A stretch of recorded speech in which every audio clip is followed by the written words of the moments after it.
नमस्कार दोस्तों, आपके अपने प्यारे से चैनल ज्ञान विद गौरव में आपका स्वागत है। मैं गौरव सर आज आपको क्लास 12 का एक चैप्टर नंबर 7 का एक मोस्ट इम्पोर्टेंट टॉपिक ट्रांसफार्मर हम लोग पढ़ाएंगे आपको। तो ये देखो ट्रांसफार्मर देखो क्या है। इसमें जो पहले देखो कहाँ कहाँ आएगा, ये डायरेक्ट आपके बोर्ड परीक्षा में क्वेश्चन पूछा जाएगा। ये इम्पोर्टेंट इतना इम्पोर्टेंट टॉपिक है कि ये आपके बोर्ड परीक्षा में भी पूछा जाता है।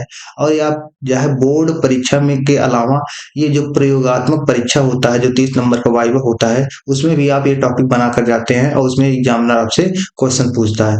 तो ये टॉपिक आप अगर कंप्लीट कर ले हुए तो ये आपको दोनों जगह काम में आएगा। तो देखो सबसे पहले आपका ये क्वेश्चन है, देखो हम लोग इसमें क्या क्या सीखेंगे, सिद्धांत सीखेंगे, संरचना सीखेंगे, कार्यविधि सीखेंगे और जो इम्पोर्टेंट क्वेश्चन है इनसे ट्रांसफार्मर में कौन कौन सी हानियां होती हैं ये सब सीखेंगे।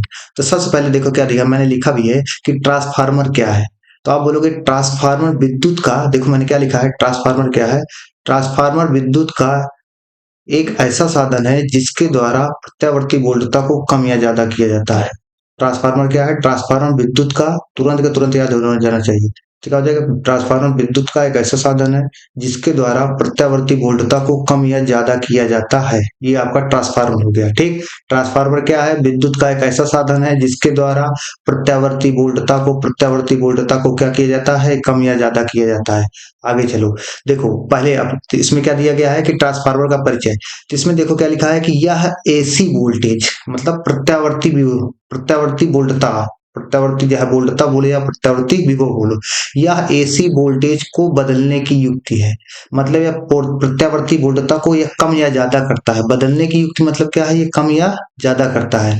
दूसरा क्या है, ये क्या है, परिचय में आपने क्या दिखा कि यह एसी वोल्टता को क्या करता है, एसी वोल्टेज को बदलने की युक्ति है। ये सब एसी वोल्टेज को क्या करेगा, कम या ज्यादा करेगा। सिद्धांत में चलते हैं। सिद्धांत में देखो क्या है कि प्रत्यावर्ती, ये बहुत इंपॉर्टेंट ये है कि सिद्धांत पूछा जाता है कि ट्रांसफार्मर किस सिद्धांत पर कार्य करता है। हमेशा जानने रखना कि यह ट्रांसफार्मर यह अन्योन्य प्रेरण के सिद्धांत पर कार्य करता है। किस सिद्धांत पर कार्य करता है, ट्रांसफार्मर अन्योन्य प्रेरण सिद्धांत पर कार्य करता है। अन्योन्य प्रेरण सिद्धांत पर कार्य करता है, ये याद रखना।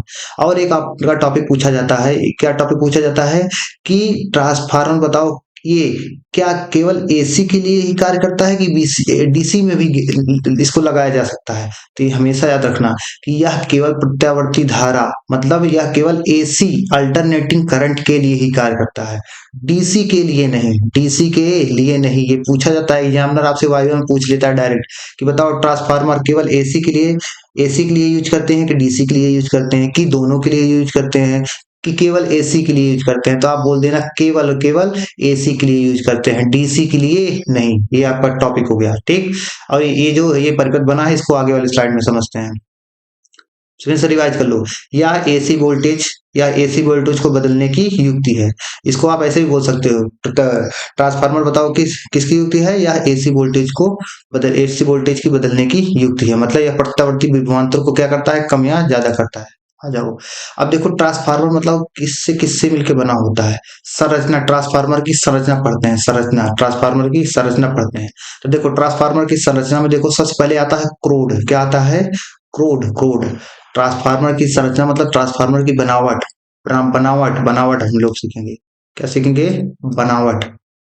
ट्रांसफार्मर की बनावट। तो देखो ट्रांसफार्मर की बनावट में सबसे पहले क्या आएगा, क्रोड आएगा। क्रोड, तो क्रोड क्या होता है, क्रोड किस, सबसे पहले क्वेश्चन पूछे जाएगा कि ट्रांसफार्मर का क्रोड किससे बनता है, किस पदार्थ से बनता है। तो आप बोलोगे कि ये नर्म लोहा से बनता है। किससे बनता है, नर्म लोहा से बनता है। समझे कि नहीं। तो आप क्या बोलोगे, ट्रांसफार्मर में नर्म लोहे की पत्तियां, मतलब इसमें नर्म लोहे की पत्तियां होती है, ऐसे पतली पतली पत्तियां होती हैं जो एक के ऊपर एक रखी होती हैं, जो एक के ऊपर एक आयताकार कैसी रहती है, आयताकार पतली रोड, पतली तो रोड में रखी हुई होती है। ट्रांसफार्मर पहले तो ट्रांसफार्मर का रोड किससे बना होता है, नर्म लोहा से बना होता है। इसमें क्या होता है, इसमें पतली पतली पत्तियां एक के ऊपर एक रखी गई होती हैं जिसको बोला जाता है पटलित क्रोड। क्या बोला जाता है, पटलित क्रोड। मतलब एक के ऊपर एक रखने को बोला जाता है पटलित किया गया है, लैमिनेटेड किया होता है। क्या किया होता है, लैमिनेटेड, इंग्लिश में बोला जाता है लैमिनेटेड। तो मतलब क्या होता है ट्रांसफार्मर, इसको आप क्या बोलोगे, ट्रांसफार्मर की बनावट में कैसे आप लिखोगे, बोलोगे ट्रांसफार्मर में नर्म लोहे की पत्तियों पत्तियों को एक के ऊपर एक नर्म लोहे की पत्ती को देखो देखो इसमें पतली पतली पत्तियां ऐसे रखी हुई हैं ऐसे ऐसे ऐसे ट्रांसफार्मर में नर्म लोहे की पत्तियों को एक के ऊपर एक रखकर आयताकार आयताकार पटली क्रोड बनाते हैं। तो देखो आयताकार पटली क्रोड बनाया गया है, पटली पत्तियां हैं मतलब एक के ऊपर एक रखा गया तो क्या बोला क्या बनाते हैं आयताकार पटली क्रोड आयता आयताकार पटलित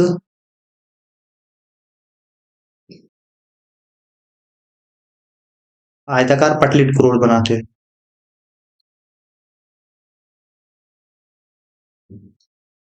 पटलित क्रोध बनाते हैं क्रोध ठीक आयताकार पटलित तो क्रोड बनाते हैं। अब देखो इसमें इसमें देखो ये क्वेश्चन पूछा जाता है कि ये जो आयताकार ये पटलित क्यों रखा जाता है पटलित मतलब इसको पतली पतली क्यों पत्तियों में रखा जाता है डायरेक्ट ऐसे ना रख लिया जाए कि एक मोटा सा कोई एक ला कर रख लो इसमें क्यों पतली पतली पत्तियों में काट कर रखा जाता है। इसका रीजन ये है कि भंवर धारा को कम करने के लिए भंवर धारा को कम करने के लिए ऐसा किया जाता है। क्वेश्चन में आपसे एग्जामिनर कैसे क्वेश्चन पूछेगा कि बताइए कि जो ट्रांसफार्मर में ये जो क्रोड बनती है क्रोड पहली बात तो पूछेगा ट्रांसफार्मर की क्रोड क्या होगा किससे मिलकर बना होता है तो आप बोलोगे नर्म लोहा से मिलकर बना होता है। ट्रांसफार्मर का क्रोड जो होता है क्रोड किससे बना होता है नर्म लोहा से बना होता है। ये बताओ कि ये जो फिर क्वेश्चन एग्जामिनर ऐसे पूछेगा कि बताओ ये जो नर्म लोहे की क्रोड बनना हुआ होता है ये पटलित फॉर्म में होती हैं तो बताओ ये पटलित क्रोड क्यों मतलब पटलित क्यों रखा जाता है तो आप बताओगे कि क्योंकि ये भंवर धारा को कम करने के लिए क्या करने के लिए भंवर धारा को कम करने के लिए ऐसे करते हैं। ठीक ये हो गया आपका ये आपका हो गया। अब आगे चलो नया स्लाइड में। अब देखो मैंने क्या बोला ट्रांसफार्मर का कोड बना दिया ट्रांसफार्मर का कोड बता दिया कि कोड कैसे बना नर्म लोहे का बना हुआ होता है और जो आयताकार पतली पतली पत्तियां एक के ऊपर एक रखी गई होती हैं। अब देखो नया क्या आ गया उसके बाद फिर जाके हम कुंडली पढ़ेंगे क्या पढ़ेंगे कुंडली कुंडली क्योंकि देखो अब तो मैंने क्रोड इसके पीछे वाली स्लाइड में देखो ये क्रोड तो रख दिया एक के ऊपर एक अब इसमें क्या करेंगे हम लोग ऐसे कुंडली इसमें कुंडली ऐसे फिट करेंगे कुंडली कुंडली फिट करेंगे। तो देखो इस नेक्स्ट वाली में देखो इसमें क्या है कि कुंडलियां कैसे किया करोगे तो देखो क्या किया जाएगा इसमें देखो क्या करते हैं जब उसमें कैसे लिखोगे तथा तांबे के तार को कई फेरों के रूप में क्या किया जाता है तांबा देखो इसमें क्या बोला है कि इसमें जो कुंडलियां होती हैं पहली बात तो क्वेश्चन पूछेगा कि बताओ कुंडलियां जो होती हैं किससे मिलकर बनी होती हैं तो आप बोलोगे तांबे के तार से मिलकर बनी होती है किससे मिलकर बनी होती है तांबे के तार से मिलकर बनी होती है तांबे के तार से मिलकर बने हुए थे तो आप क्या बोलोगे तांबे के तार को कई फेरों में लपेट कर दो अलग अलग कुंडलियां बनाते हैं तांबे के तार को क्या किया जाता है कई फेरों में लपेट लपेट लिया गया है देखो ये कई फेरों में क्या किया गया है लपेट लिया गया है देखो ये क्या किया गया है लपेट लिया गया है तांबे के तार को क्या किया गया है कई फेरों में लपेट लिया गया है और लपेट कर क्या किया गया है दो अलग अलग कुंडलियां बना लिया गया है जिसमें एक में क्या किया जाता है एक में एसी इनपुट मतलब इसमें से प्रत्यावर्ती विभवांतर को प्रत्यावर्ती धारा को गुजारा जाता है और इसमें से निकाल लिया जाता है। ठीक तो इसमें दो कुंडलियां होती हैं एक को क्या बोला जाता है इसको ये जो है ये इसको क्या बोला जाएगा प्राथमिक कुंडली इसको क्या बोला जाएगा प्राथमिक कुंडली और इसको क्या बोला जाएगा द्वितीय कुंडली क्या बोला जाएगा है द्वितीय कुंडली ये क्या है ये द्वितीय कुंडली है। ठीक तो ये बताओ ये कुंडलियां हैं बताओ किस तार से बनी हुई होती हैं तो आप बोलोगे तांबे के तार से बनी होती है किससे बनी होती हैं तांबे के तार से। अब इसमें देखो मेन टॉपिक ये क्या है ये कुंडलियां हैं जिसमें देखो कई सारे फेरे हैं ये कई सारे फेरे हैं कि नहीं है तो देखो इसमें जो ये फेरे हैं ना तो इसमें जो फेरे हैं तो ये जो प्राथमिक कुंडली इसको क्या बोला जाता है जो इसमें इसको बोला जाता है प्राथमिक कुंडली है कि नहीं है तो प्राथमिक कुंडली में जो फेरों की संख्या होती है इसको एनपी से डिनोट किया जाता है किससे डिनोट किया जाता है एनपी से और द्वितीय कुंडली में जो फेरों की संख्या होता है इसको क्या बोला जाता है एन एस से सेकेंडरी पी मतलब प्राइमरी एस मतलब सेकेंडरी प्राइमरी कॉइल में प्राइमरी कॉइल में नंबर ऑफ फेरे और इसमें क्या हो जाएगा सेकेंडरी कॉइल में हो जाएगा। ठीक तो क्या बोला जाएगा प्राथमिक कुंडली में देखो प्राथमिक फेरे प्राथमिक मतलब एनपी मतलब हो गया प्राथमिक कुंडली में फेरों की संख्या ऐसे आप जो है देना कि प्राथमिक कुंडली में फेरों की संख्या को एनपी से और द्वितीय कुंडली में फेरों की संख्या को एनएस से डिनोट करते हैं ये भी हो गया। ठीक तो मैंने क्रोड बता दिया आपको कुंडलियां बता दिया। अब आगे चलो अब क्या बताते हैं आपको कार्यविधि बताते हैं तो देखो मैंने पहले से लिख लिया कि आपको समय बच जाए देखो कार्यविधि बताते हैं तो आप कार्यविधि कैसे लिखोगे कार्यविधि तो सर कैसे लिखोगे जब प्राथमिक कुंडली को प्रत्यावर्ती स्रोत से जोड़ा जाता है जब प्राथमिक कुंडली को प्रत्यावर्ती स्रोत से जोड़ा जाता है। तो यहाँ पर देखो इसमें क्या है, जब प्राथमिक कुंडली को प्रत्यावर्ती स्रोत से जोड़ा जाता है, प्राथमिक कुंडली को जब प्रत्यावर्ती स्रोत से जोड़ा जाता है, जोड़ा जाता है तो क्या किया जाता है, तो तथा इसमें प्रत्यावर्ती धारा को प्रवाहित किया जाता है। जब प्रत्यावर्ती स्रोत से जोड़ोगे तो इसमें क्या किया जाएगा, प्रत्यावर्ती धारा को प्रवाहित किया जाता है, प्रत्यावर्ती धारा को प्रवाहित किया जाता है। तो क्या किया जाता है जानते हो, तो फिर तो प्राथमिक कुंडली में चुंबकीय फ्लक्स उत्पन्न हो जाता है। देखो इसमें क्या हो गया, इसमें क्या किया जाता है, इसमें क्या हो जाता है, चुंबकीय क्षेत्र उत्पन्न हो जाता है। और ये जो चुंबकीय क्षेत्र होता है ना, ये जो पट्टी फॉर्म में होता है, यहाँ से ऐसे चुंबकीय क्षेत्र आएगा आएगा यहाँ पर आएगा, यहाँ पर ऐसे ऐसे कई सारे चुंबकीय क्षेत्र ऐसे आएंगे, यहाँ से आएंगे, ऐसे ऐसे जाने लगेंगे। तो ये जब जाते हैं तो यहाँ से क्या होता है, ये जो तुरीय कुंडली होता है इसमें क्या होता है, इसके चुंबकीय फ्लक्स में परिवर्तन हो जाता है। क्या हो जाता है, चुंबकीय फ्लक्स में परिवर्तन हो जाता है, चुंबकीय फ्लक्स में परिवर्तन हो जाता है। और जब द्वितीय कुंडली में चुंबकीय फ्लक्स में परिवर्तन होता है तो यहाँ पर क्या होता है, एक प्रेरित विद्युत वाहक बल उत्पन्न हो जाता है। किसमें, द्वितीय कुंडली। और द्वितीय कुंडली में प्रेरित विद्युत वाहक बल उत्पन्न होने के कारण इसमें प्रेरित धारा उत्पन्न हो जाती है। क्या उत्पन्न हो जाता है, प्रेरित धारा।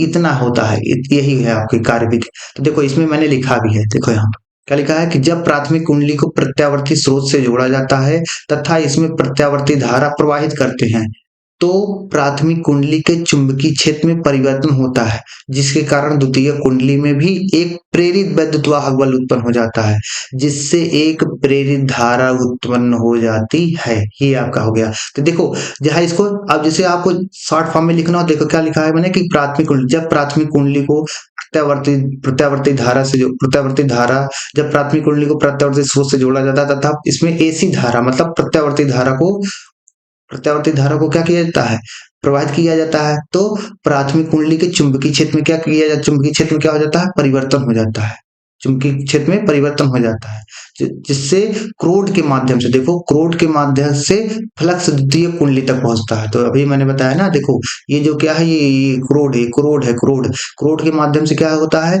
फ्लक्स क्या होता है, द्वितीय कुंडली में पहुंचता है, द्वितीय कुंडली में। और द्वितीय कुंडली में पहुंचेगा तो यहाँ पर क्या हो जाएगा, द्वितीय कुंडली के चुंबकीय फ्लक्स में परिवर्तन हो जाता है। क्या हो जाता है, द्वितीय कुंडली के चुंबकीय फ्लक्स में परिवर्तन हो जाता है। ठीक, द्वितीय कुंडली के चुंबकीय फ्लक्स में परिवर्तन हो जाता है। चुंबकीय फ्लक्स में क्या किया जाता है, परिवर्तन हो जाता है। तो परिवर्तन हो जाता है जिससे प्रेरित विद्युत वाहक बल उत्पन्न हो जाता है। किसमें उत्पन्न होगा, द्वितीय कुंडली में।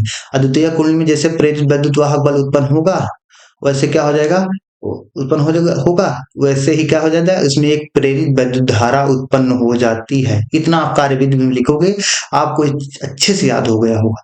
ऐसे ऐसे याद करना है, ठीक। और इसमें एक मोस्ट इंपॉर्टेंट टॉपिक है, देखो ये पूछा एग्जामिनर पूछ सकता है आपसे, अगर अच्छा क्वेश्चन बनाएगा तो क्या पूछ लेगा कि बताइए जो आवृत्त होती है, आवृत्त कैसे होती है।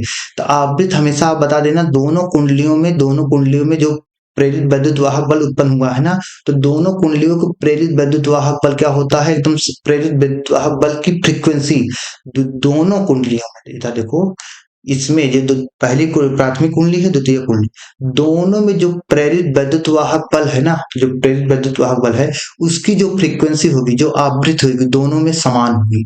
दोनों में क्या होगी, समान होगी। दोनों में आवृत्ति क्या होगी, समान होगी, समान होगी। ये याद रखना, आवृत्ति क्या होगी, समान होगी, समान। दोनों कुंडलियों में उत्पन्न प्रेरित विद्युत वाहक बल की आवृत्ति क्या होती है, समान होती है। ये आप याद रखना, ठीक।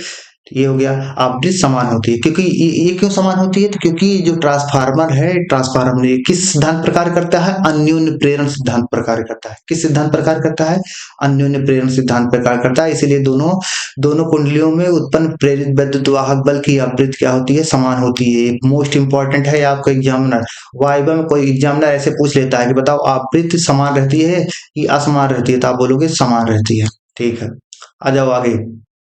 फैराडे देखो, अब इसका गणितीय व्याख्या, इसको एग्जामिनर आपसे नहीं पूछेगा, ये आपको जो बोर्ड परीक्षा में टॉपिक आएगा तो इसमें आपसे पूछा जाएगा, बताइए इसमें जो ट्रांसफार्मर के लिए आप सूत्र डेरिवेट कीजिए। तो आप कैसे लिखाओगे, देखो फैराडे के नियम से, क्या लिखोगे, फैराडे के नियम से। तो पहले प्राथमिक कुंडली में उत्पन्न विद्युत वाहक बल, क्योंकि देखो प्राथमिक कुंडली में भी विद्युत वाहक बल उत्पन्न हुआ था ना।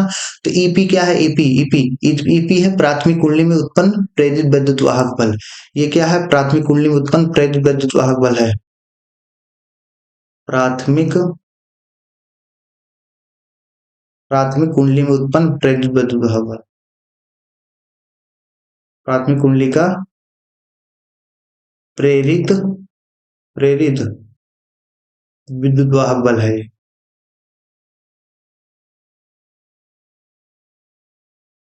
क्या है? प्राथमिक कुंडली का प्रेरित विद्युत वाहक बल है। प्राथमिक कुंडली का प्रेरित विद्युत वाहक बल है, ईपी जिसे ज्वाइन करते हैं।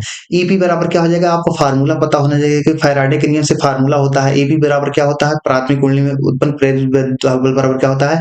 माइनस प्राथमिक कुंडली में फेरों की संख्या इंटू में क्या होता है? चुंबकीय फ्लक्स के परिवर्तन की दर। ये क्या होता है? चुंबकीय डी फाई मतलब चुंबकीय फ्लक्स के परिवर्तन की दर होता है। तो ईपी बराबर डायरेक्ट फार्मूला आपको पता होना चाहिए, क्या होता है? Minus NP D five upon में डी टी, ये हो गया। ऐसे द्वितीय कुंडली में उत्पन्न प्रेरित विद्युत वाहक बल क्या हो जाएगा? द्वितीय ईएस मतलब क्या होता है? द्वितीय कुंडली में उत्पन्न प्रेरित विद्युत वाहक बल क्या हो जाता है?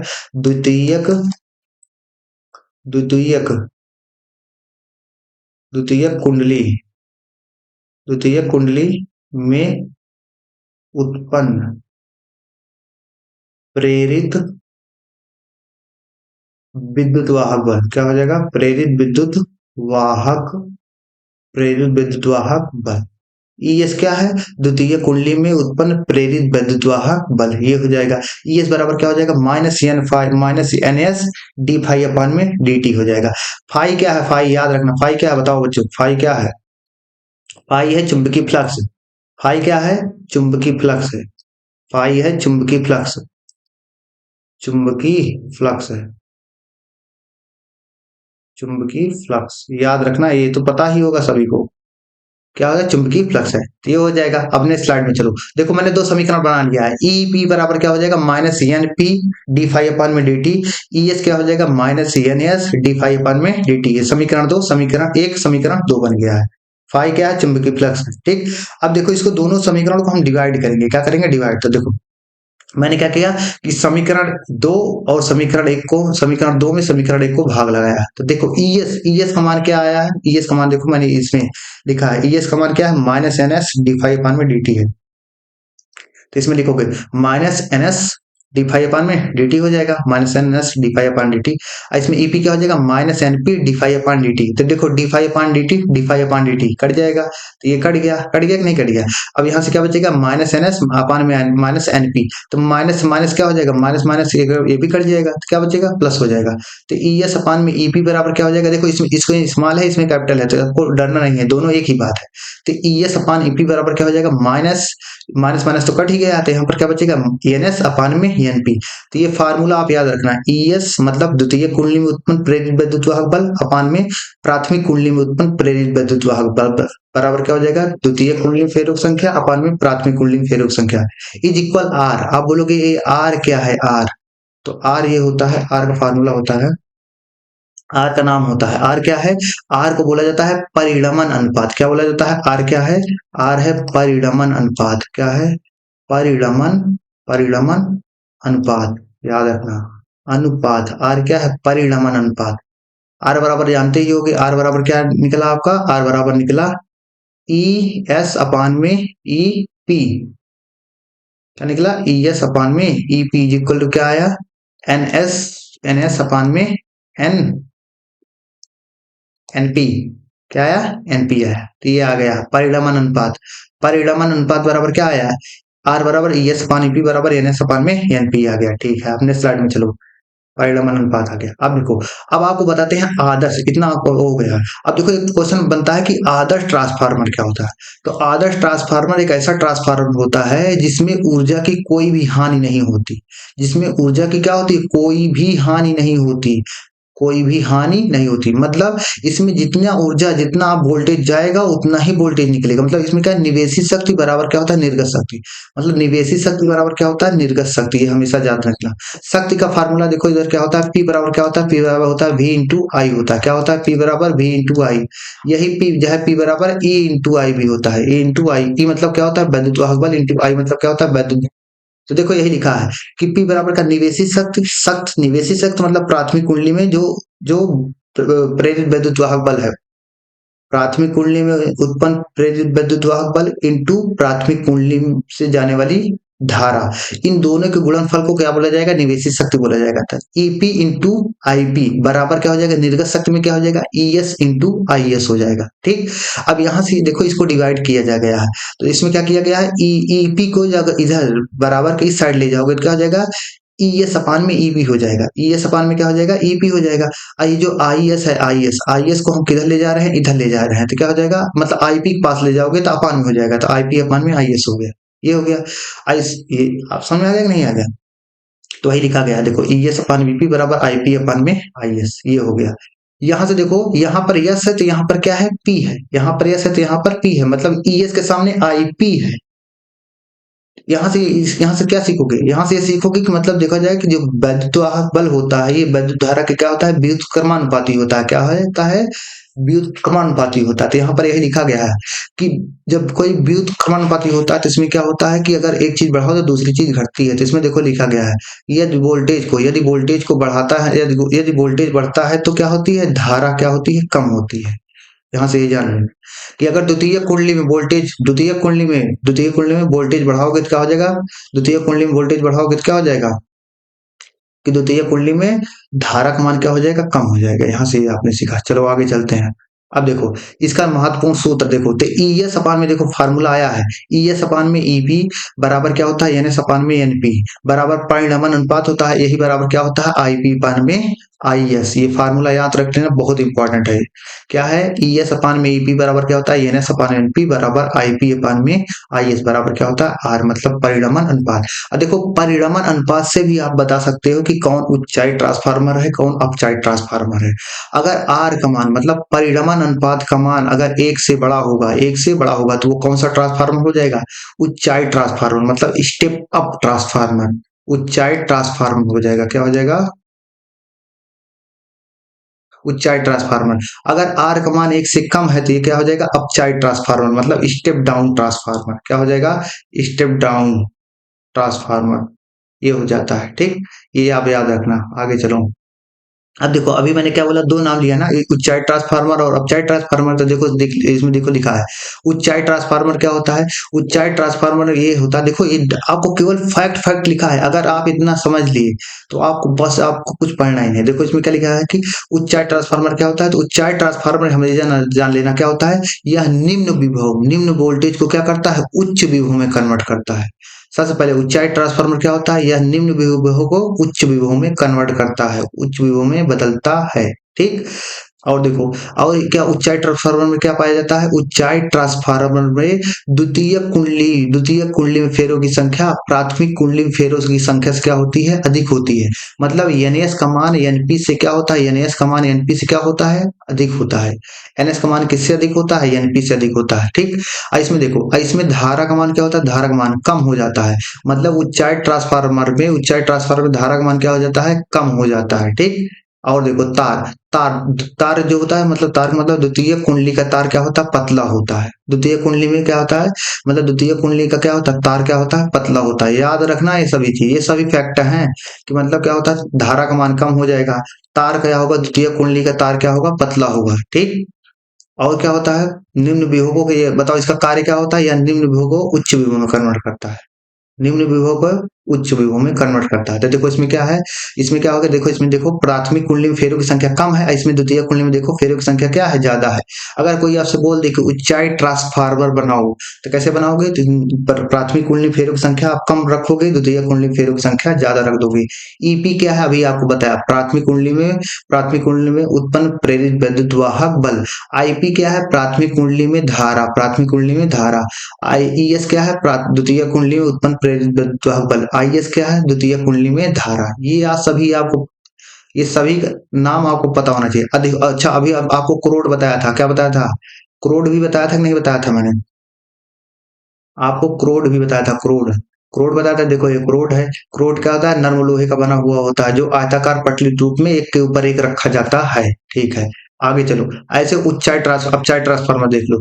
अपचाई ट्रांसफार्मर क्या आता है, यह उच्च विभव को क्या करता है, निम्न विभव में कन्वर्ट करता है। क्या करता है, यह उच्च विभव को निम्न विभव में कन्वर्ट करता है, याद रखना। ठीक है, और बताओ, और ये होता है कि अपचाई ट्रांसफार्मर क्या होता है कि प्राथमिक कुंडली में फेरों की संख्या अधिक होती है द्वितीय कुंडली से। प्राथमिक कुंडली में फेरों की संख्या द्वितीय कुंडली से अधिक होती है, प्राथमिक में फेरे अधिक होते हैं, या ऐसे बोल दो। और क्या होता है, ये धारा, इसमें धारा क्या होता है, धारा इसमें क्या होता है, धारा का मान बढ़ जाता है। ऊंचाई में क्या हो रहा था, ऊंचाई में धारा का मान कम हो जा रहा था, अब ऊंचाई में क्या हो रहा है, अब ऊंचाई में धारा का मान बढ़ जा रहा है, अब चाय में धारक मान बढ़ जा रहा है।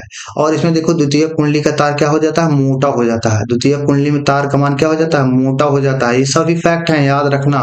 द्वितीय कुंडली में तार का मान क्या हो जाता है, मोटा हो जाता है। ठीक, देखो इसमें बनाया भी गया है कि मतलब प्राथमिक कुंडली में फेरों की संख्या अधिक कर दी गई है, द्वितीय कुंडली में फेरों की संख्या कम कर दी गई है, तभी ये अपचाइड ट्रांसफार्मर बना है। ठीक, आगे चलो। अब देखो ऊर्जा की हानियां, ये भी एग्जामिनर पूछता है कि बताओ ट्रांसफार्मर में ऊर्जा की हानियां। तो देखो ऊर्जा की हानि में सबसे पहली हानि क्या है, तांबे की हानि। तो बताओ तांबा का तार किसमें लगाया था, तो कुंडलियों में लगा था ना, कुंडलियों में तांबा का तार का यूज किया गया था। इसमें बोला गया है कि तांबे की हानि। तो देखो इसमें कारण क्या दिया गया है कि कुंडलियों के प्रतिरोध के कारण ऊष्मा उत्पन्न हो जाती है। तो देखो जो ये तार ऐसे कुंडलियां बनी हुई होती हैं, कुंडलियां ऐसे बनी हुई होती हैं, तो उसमें देखो उसमें क्या होता है, उसमें अब जहाँ कोई भी तार होगा, कोई भी तार होगा, सब में प्रतिरोध होगा कि नहीं होगा, सब में प्रतिरोध होगा, सब में प्रतिरोध होगा, सब में प्रतिरोध होगा। तो जब प्रतिरोध होगा तो उसको अगर प्रतिरोध ज्यादा होगा तो ज्यादा ऊष्मा हानि होगी, तो प्रतिरोध को कम कर दिया जाए। तो प्रतिरोध को कम करेंगे तो कैसे करते हैं, प्रतिरोध को कम करते हैं हम उसका क्षेत्रफल बढ़ाने से। अगर आप उसका क्षेत्रफल मतलब मोटाई आप बढ़ा देंगे तो उसका प्रतिरोध कम हो जाएगा। तो वही बोला है कि मतलब तांबे की हानि, मतलब तांबे की हानि मतलब क्या, कि कुंडलियों के प्रतिरोध के कारण ऊष्मा उत्पन्न होती है। अगर ज्यादा प्रतिरोध होगा तो ऊष्मा उत्पन्न होगी, क्योंकि देखो ऊष्मा का फार्मूला होता है एच बराबर बच्चों होता है, एच बराबर आई स्क्वायर आर टी होता है। आई का मान तो आप कम नहीं कर सकते, आई का मान नहीं कम कर सकते, जितना जाएगा तो जाएगा, टी का भी मान नहीं कम कर सकते, लेकिन प्रतिरोध कम ज्यादा कर सकते हो। तो प्रतिरोध को कम करोगे तो ऊर्जा की हानि कम होगी, मतलब ऊष्मा कम बनेगा। तो आर को कैसे कम करोगे, अगर तार मोटा रखोगे तो आर का मान कम हो जाएगा। तो तार देखो इसमें दिया भी गया है, उपाय क्या करेंगे, तांबे के मोटे तार का उपयोग करते हैं। क्या करते हैं, तांबे के मोटे तार का उपयोग करोगे तो प्रतिरोध कम बनेगा, और जैसे प्रतिरोध कम बनेगा तो ऊर्जा की हानि मतलब ऊष्मा कम बनेगी। ठीक, यही बताया गया है इसमें। और एक काम करते हैं, उसमें तेल भी रखते हैं, मतलब उसमें क्या है, मतलब जो ट्रांसफार्मर होता है उसमें क्या करते हैं, उसमें तारपीन का तेल भी रखा जाता है, तारपीन का तेल भरा जाता है, जिससे वह ज्यादा गर्म ना हो, ठंडी वायु का यूज किया जाता है, आपको पता ही होगा। आगे चलो, ऊर्जा की हानि में देखो दूसरा हानि क्या होता है, भंवर धाराओं में हानि, मतलब भंवर धाराएं बनने लगती हैं ट्रांसफार्मर में, जिसे बोला जाता है इंग्लिश में एडी करंट। क्या बनने लगता है, एडी करंट होने लगता है, एडी करंट बनने लगता है। तो इसमें क्या होगा, इसमें इसका कारण क्या होता है, कारण मतलब एडी करंट बनने का कारण क्या होता है, क्रोड में देखो मतलब क्रोड में प्रेरित भंवर धाराओं से ऊष्मा उत्पन्न होना। मतलब कुल मिला के देखो इसमें क्या होता है कि जो अभी मैंने बताया था, क्रोड जो होता है, क्रोड एक के ऊपर एक आयताकार पतली पतली पत्तियां में रखा जाता था ना, अभी मैंने आपको बताया था। क्यों, क्योंकि एडी करंट उसमें भी लिखा था, उसमें भी लिखा गया था कि जो भंवर धाराएं हैं, तो भंवर धाराओं को कम करने के लिए है। तो ये क्वेश्चन पूछा जाता है कि बताओ भंवर धाराओं को कम करने के लिए हम क्या कौन सा उपयोग करते हैं, कौन सा उपाय करते हैं, तो आप बोलोगे कि भंवर धाराओं को कम करने का उपाय केवल और केवल एक है कि जो क्रोड को हम लोग आयताकार पटलित रूप में रखेंगे। कैसे रखेंगे, क्रोड को पटलित रूप में रखते हैं, क्रोड को क्या करते हैं, पटलित। उपाय क्या है, क्रोड को पतलित बनाना, जिससे ऊष्मा क्या हो जाएगी, कम उत्पन्न होगी, क्या होगी, ऊष्मा कम उत्पन्न होगी। तो क्रोड में प्रेरित भंवर धाराओं से ऊष्मा उत्पन्न हो जाती है। अगर भंवर धारा बनेगी तो ऊष्मा उत्पन्न होगी, तो भंवर धारा बनेगी ही नहीं तो जिससे ऊष्मा उत्पन्न होगी नहीं, इसलिए इसको हम पटलित रूप में रखे हैं। ये आपको समझ में आ गया, इतना समझ में आ गया। इतना आपका ट्रांसफार्मर था। अगर इतना आपने पढ़ लिया तो आपका एक भी क्वेश्चन इधर उधर नहीं होगा। इतना आपको समझ में आया होगा तो आप लोग कमेंट करके जरूर बताइएगा। अगर अच्छा लगे तो वीडियो को लाइक और सब्सक्राइब तो करना भूलना ही नहीं है। धन्यवाद।